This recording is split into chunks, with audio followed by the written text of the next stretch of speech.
So what'd you guys build today? What we have here is an awesome looking all white gaming PC build featuring the RX 6650 XT and i5-13400F. Yeah, this build was actually planned by a PC Bros team member, which is pretty cool. Normally Matt and I plan them, but this one definitely looks very nice, very aesthetic, and it also features an ASRock Steel Legend B660M, a Mushkin Tempest 1TB NVMe SSD, Mushkin Redline Lumina 16 gigs, 3200 megahertz, a Superflower Legion HX 650 watt 80 plus gold power supply.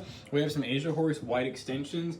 And then this cooler is pretty decent. It's actually a Thermalright silver soled 110 white CPU cooler, which I've never seen before. And then it's a new case to us as well, the GameX Destroyer TGW. And it does come with all these ARGB fans that actually are pretty dope. And this build will be 1200 at PC Bros. And yeah, this is gonna play anything you throw at it. Gonna put a stream on it. It's a pretty awesome build. I was gonna say.